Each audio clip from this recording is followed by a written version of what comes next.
2016. And we've got a couple of items on the agenda today, hopefully be fairly quick. So we're going to first do, my computer's frozen.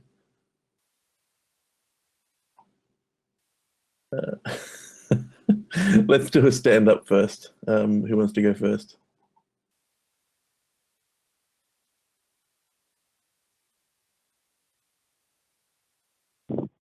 I'll go. This is Michael. I had an LF offsite this week, so just talking to people and figuring out how we can better use services from the LF. Yeah, this week I'm just getting ready for Node Live in Beijing and wrapping up a few other threads that need to get closed out.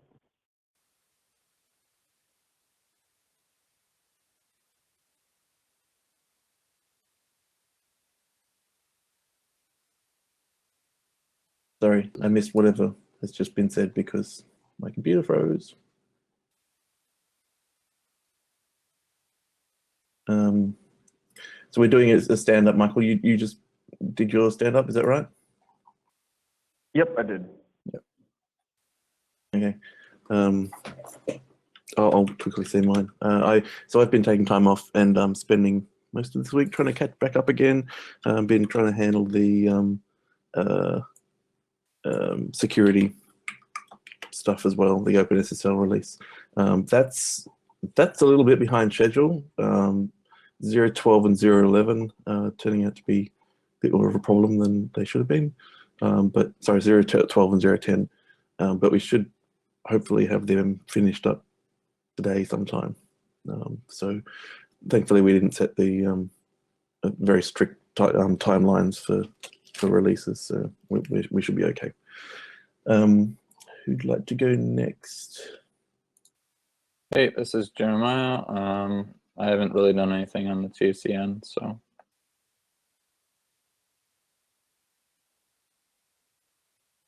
Okay, Michael Dawson. I'll say the same thing, nothing specific on the TSC side, and if there is something that people need help with, let me know. Brian, how about you?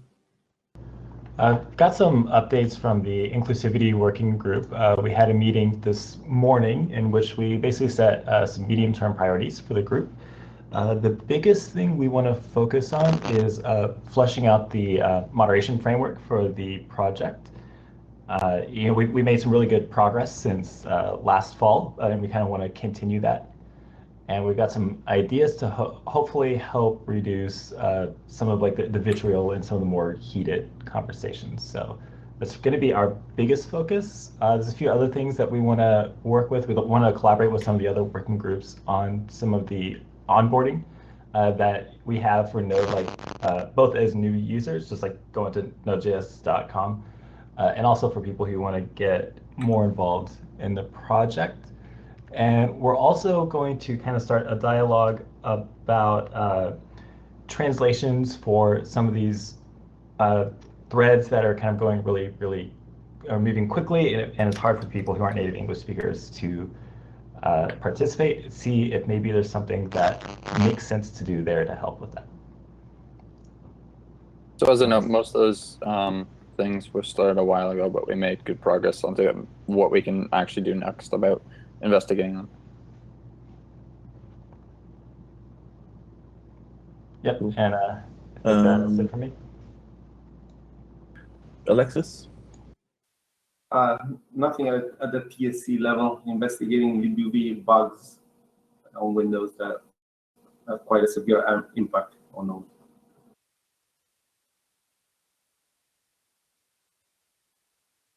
Okay,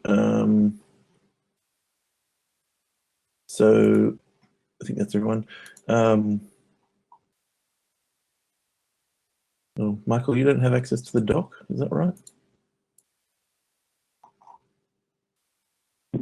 No, your comments coming up not right now, but I mean, I'm on my mobile phone. No, Michael Dawson, oh, sorry. Dawson. I may not have. I'm gonna have to add you as a. Okay, let's quickly move through. So the first item is OSX build bots. If you haven't read this one, the status of OSX build bots is that we have 2 Mac Minis in Voxer. They donated them at the beginning of when we were setting up, so they were really good. The people that we had really good relationships with Voxer have moved on from there, and Voxer have sort of changed a little bit since we first had that relationship. Now we don't really have a good relationship with anyone there, and both Johan and I have struggled to really reach out there. We did get notification from them, from one of the guys that was leaving, that was managing these machines, that Voxer would like us to migrate off, that they didn't want to have to support it anymore. So thankfully they haven't shut us off yet. We've struggled a bit to keep them in good shape. We've had problems with networking. We've solved all the problems, but it's one of these things where it's not really a viable situation, and we really need to find a migration path to different build bots for OSX. The best options we have are using a colo service. There's a couple available. Johan's done some research and found one that is particularly suitable for our needs, but it's going to take financial investment from someone or the foundation. So either we find a company that wants to donate, or we ask the foundation for regular funds to pay for this thing. Personally, I'd like to find a company, but this has been dragging on for a while. We do have a candidate company that we've been talking to, actually here in Australia, but we haven't finished those discussions yet, and we don't know whether they're willing to pay for that amount of money. I think the current estimate is like $800 a month, which is not a small investment for somebody that wants to pony up money. So that's the status of that. Are there any questions? So I have some input here. I brought this up at one point to, I think it was Yahoo, and they might have some resources for it. So we should start a thread with Brian English and Dave Glass and see if that can work out. Because they have a lot of internal build stuff that they build for their own developer tools, and so they have Mac infrastructure.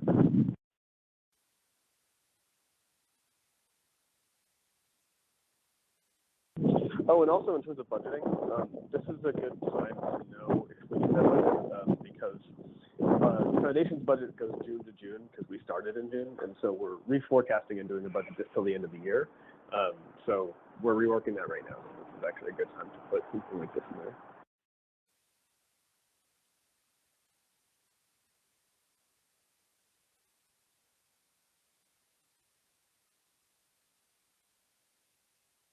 Okay, cool. I didn't know about Yahoo, so that's cool. Should we chat with? I can chat with Dave, or have you been chatting with them? I just had a really short conversation with Brian at Dogpatch.js, so you should just reach out to David. Okay, I'll do that. Cool. Dave's been really good for the project. Dave actually, he personally donated a large sum of money to the build project, and we've been able to use it to buy all sorts of miscellaneous hardware that we haven't had, like a UPS and networking gear and all sorts of stuff. So he's been really good. Yeah. Cool. I'll do that. Just let me make a note in the doc. Are there any other channels that we could pursue, like a blog article, to try to reach out to even more companies? The only other one that I can think of that's like a member would be Sauce Labs, but they have pretty specialized infrastructure for like front-end testing, and so while I have Mac resources, I'm not sure. I don't think that they're set up in a way that we could easily leverage them. Travis do OSX now. If they'd be interested. Maybe.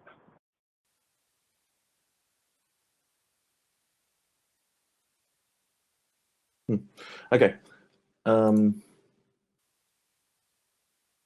there's nothing else on that. Let's move on.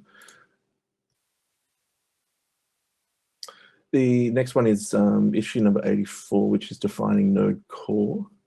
So this one is something we really need to get done to move forward with foundation mission, to really figure out what it is that the TSC is responsible for. We need some sort of statement that encapsulates what node core is, what is the scope of our responsibility, what is the scope of our willingness to act directly, and even things like possibly bringing on new projects, like the whole NVM discussion. If we can have a better description of what node core is, then it might help us frame those discussions a bit better. There's some good discussion in that thread. I don't think we've really reached any sort of resolution or any agreement there. Does anyone have any comments to make about that so far? I was actually going to chime in on that NVM thread because there was a good point that I think the last person who made a really big comment pointed out, like, you know, we should be setting standards. I think like that should be the role of the core project, is to set certain standards. And I think that we probably do need to take on this whole notion of how do you install and how do you manage the install, because if you look at our metrics for people that are just not updating, it's because those operating systems, version control systems, package managers are not updating. And we really kind of need to move the needle a little bit on how people continue to install, just so that we can keep people on, you know, maintained secure versions of Node going forward.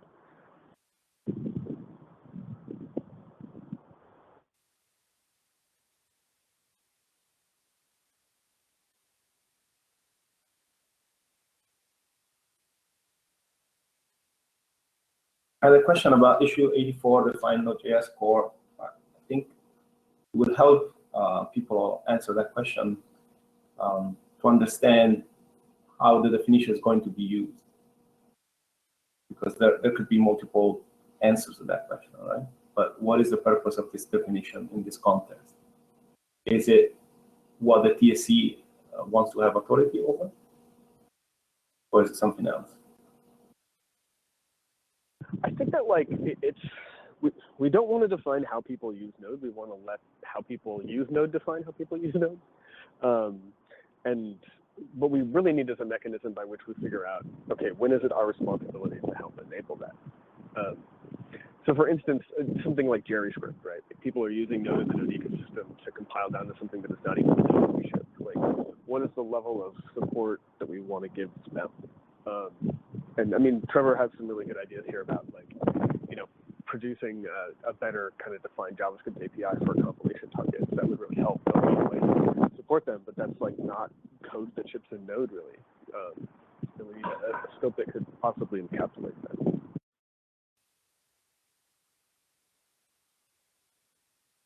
So the initial thing that I want out of this is simply that the board wants us to define this, so that before they ratify any mission statement that uses this term, node core. And I think it would be helpful for us to have a better understanding of it too, just so that we know what our natural scope is. I think that mission statement that we discussed, it defines an area where we get to operate with autonomy, our natural scope as a TSC, and as these working groups, that node core is like our domain, and whatever that includes is our responsibility. Whatever's beyond that is it becomes much more of a holistic foundation question. We have to engage much more broadly with the other parts of the foundation.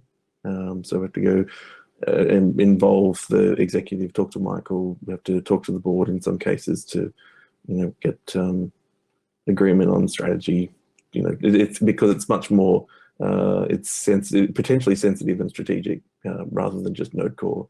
So from my perspective, I'd like it to be something where we are defining our area of autonomy, our scope of action, our scope of responsibility, so that when we have these meetings, we're talking about that area. and anything beyond that is something where we it's not that we don't talk about anything beyond that. It's that we we have to engage more broadly beyond that. Does that make sense, Alexis?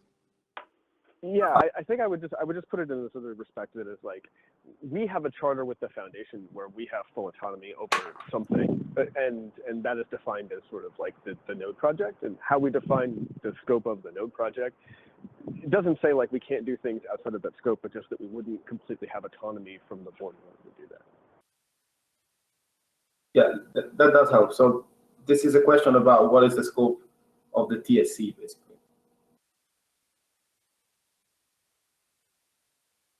Yeah, distinct from the technical question of what we might consider node core, right?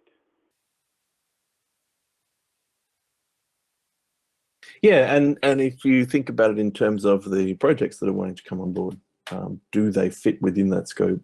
And if they don't, then we should have a discussion. And Express is one of those, to be honest. It's one of those ones where we probably should have had a bigger discussion.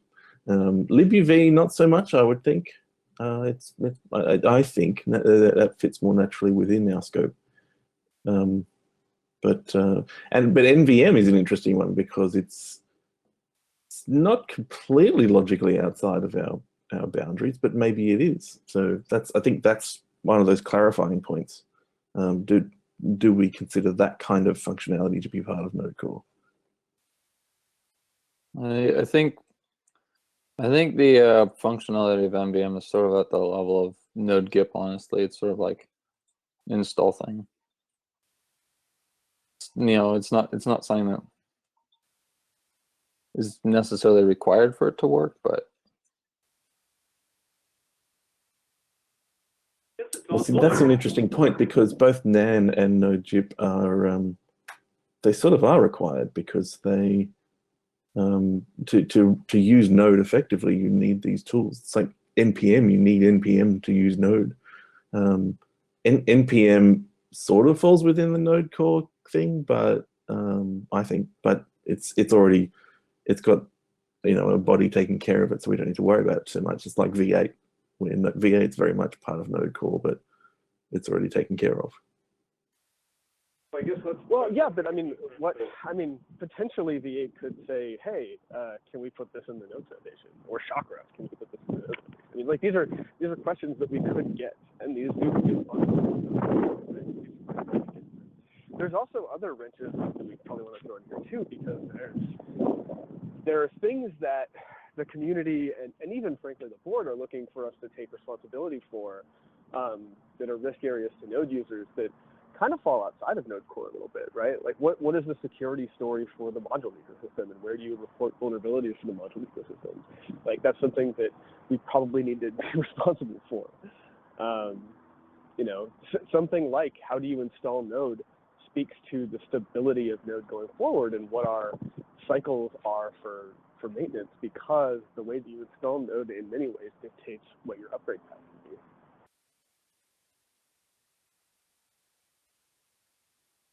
So I was thinking of a definition that uses the concept of what you need, or what you need to have a functioning developer and production environment, a basic environment. So what we need to build and ship Node, and what is involved in shipping the most basic product that is functional to use Node. Sorry, I'm not expressing that well. That's why I haven't written it down, because I'm trying to figure out good wording for this. But if you think about the most basic environment that you need to have a functioning Node platform to use, you don't necessarily need things from the NPM ecosystem. You can get going without that stuff. But the set of things, which mainly include the binary, but also some of the tooling around that. And then what we need in order to ship that. So that includes build and some of the resources that we have that go into the process. But then the NPM falls within that scope. Node GIP does, I think, and so does NAN. you, Well, you actually, might. the way that you just said it, NAND doesn't fall into it, which we need to account for, right? Like you said, you don't need anything from the NPM ecosystem. NAND actually is an NPM ecosystem, right? Right. Yeah. No. Well. Okay. You don't need left pad, for example. You don't. Good point. Yeah. There you go. Yeah. But I mean, maybe you don't need NAND. Maybe NAND doesn't even belong in Node Core. But for us, one of the reasons we brought it on is because it's so fundamental to developing that part of a Node application. You know, anything that goes beyond the JavaScript layer, you need to have C++. And in order to do that, you need these tools. And so that's sort of part of that developer environment and even production environment. Yeah, maybe we could amend your definition a bit to include something like stand up a basic server and have the ability to install other modules. So that way we would get NAND and preject and like some of those in too. Yeah, preject, that's interesting. One of the things we need to be somewhat cognizant of here is that drawing technical line boundaries it's probably not going to work. Like, this is probably going to have to shift a little bit over time, because essentially, like, whatever is essential for people to build and maintain and secure Node applications are what they're going to be looking to the TSC to bring some stability around and to bring some long-term thinking to. And they're going to be looking to the foundation for that as well. Like, and if that grows to include new things, they're going to look at us to go after them. I think that the main thing that they want to see out of a scope is that the scope is small enough that we can stay focused on those things that really matter and not take on things that would divert focus away from what's critical. Yeah, so I think like the things that are important is like us being able to build Node, like the thing we ship is Node.js on the website. Like Node.js itself, like anything that's not specifically build stuff that we need to do on top of other people's projects for that, and then like installing Node and stuff that you need to use for Node. Sort of. That can't include Python though. I don't think Python's going to come in. Well, Python's going to come into the Node foundation. Yeah, I think whatever definition we come up with, it's going to include things that could fit in the scope, like Python is one of the extreme examples there, because we do require Python. We are not things that need our help, or that they're not things that necessarily need our help right now. But if they did come up, like if Python was completely abandoned, for example, like it's not going to be, but if it was like without any needed some help, and it's something that it's essential for us. Like we need this thing to work. We might actually go out there and give it some help in some way.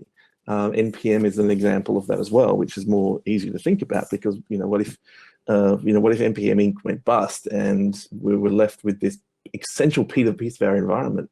We would absolutely go after that and look after that, because it's part of the user experience.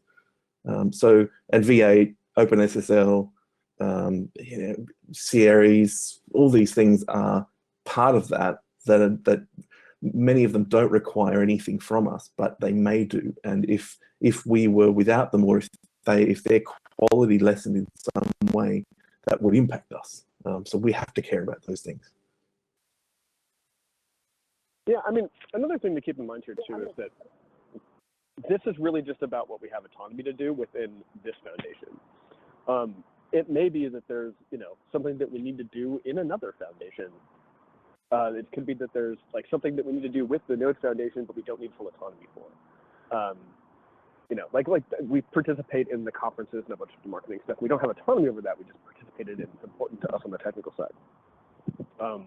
So really, we do kind of want to frame it around like what are the things that we need the autonomy to execute on properly, and what can we do? Like if something with Python happened, right? Like maybe what we would do is like work with the Python Foundation to make sure that Python didn't die. We wouldn't, rather than taking it into the Node Foundation.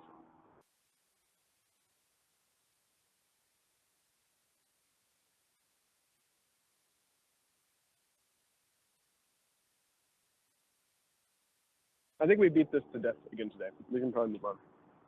Yeah. I think this is good food for thought. We can move it back to GitHub and maybe discuss it again next time. Unless anyone's got anything they're pressing that they want to get out, and we can get in the notes, we can move on. No. Okay. Let's take it back to GitHub. One other thing I'd like to put on the agenda is to suggest that we consider making these meetings every 2 weeks rather than every 1 week. Just so that we have more meaty things to discuss, and also to reduce meeting fatigue. +1. Is it just me, or So Rod doesn't need to get up at 6 a.m. +1. that's yeah? I wasn't going to say it, but yeah, that's that. +1 for me. It's 11 p.m. +1 for me as well. Yeah, I think for the amount of stuff we usually have to talk about, it seems like every other week would be fine. Cool. That makes me happy. Okay. There was something else I was going to jot on the meeting agenda. Well, you think I have one unrelated question for Michael. The submissions for Node Interactive, you can actually end up in 2 different systems, either the Linux Foundation one or conference abstracts, depending on which links you select. What? Well, if you so there's a button Oh, wow. on the page that says submit a proposal. So if you click that, you go to conference abstract. Mhm. If you click on the CFP dashboard, which is also on that page, Mhm. it takes you to the Linux Foundation site where you can enter abstracts. Oh shit. Okay. Can you Okay. Can you send me an email with these 2 links so that I can pass it off to that team? Sure. And which one should I be telling people to use in the meantime? I don't know. Okay. I don't know each one by name is the problem. So. Yeah. Okay. I Like, mean, yeah. one kind of looks like it's branded more like the Node Interactive, but I'll send you the 2 links. And what's your email? I guess I should be able to dig that up. Just michael.rogers at Linux Foundation or Gmail. Okay, I've remembered the other item that I was going to talk about. Just quickly on this, it's just a suggestion for now. I'll open an issue on GitHub to discuss it further, but just something to think about. I would like to suggest that we do regular roll-up reporting from active working groups, and for collating that and presenting that publicly and also to the board.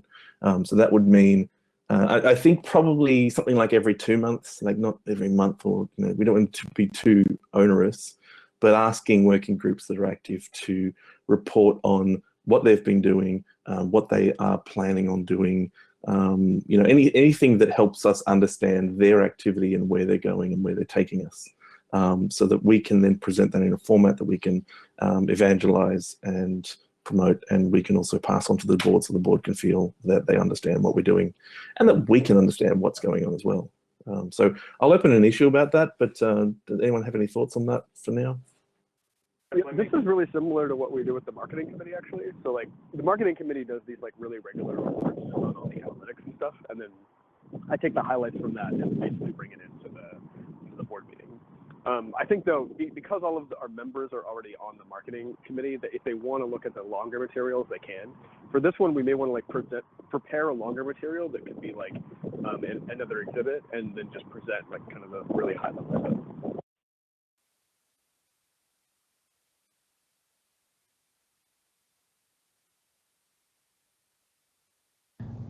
Yeah, just in general, I think it's a really good idea too. We kind of touched on this a little in the inclusivity working group meeting earlier today, and that some other people in the inclusivity working group just don't have visibility into what the other groups are doing, and would like to see more of that.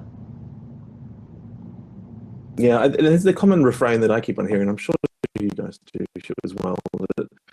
That it's difficult for new people to figure out an entry point, particularly if they're not just going to Node outside.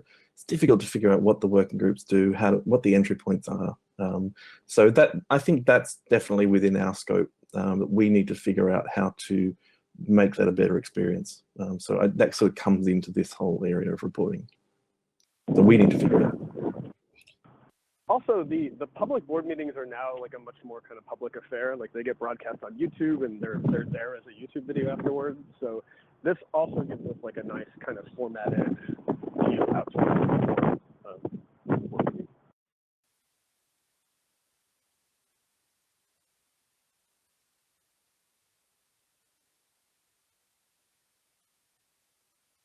Okay, let's end it there, unless anyone's got anything else they want to discuss before we close the public section of this meeting.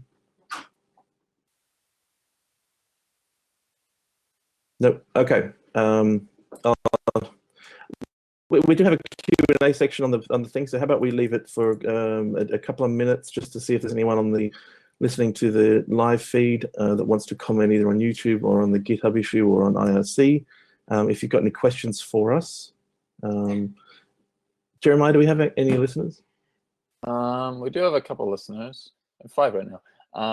Johan actually commented in the YouTube chat. He says, at Rod, I think FreeBSD picks up quarterly reports from their groups, pretty consumable from a user point of view.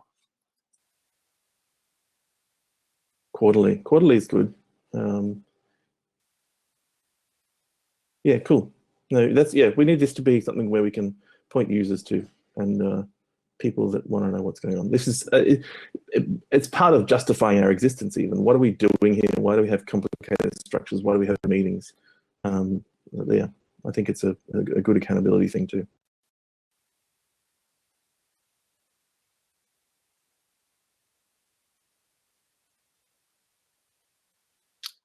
Nothing else other than that.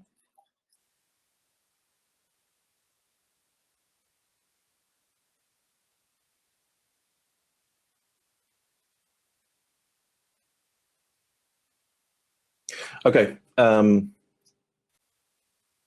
let's close out the meeting then. So thanks everyone for joining us publicly and also in the meeting, and we'll do this next week.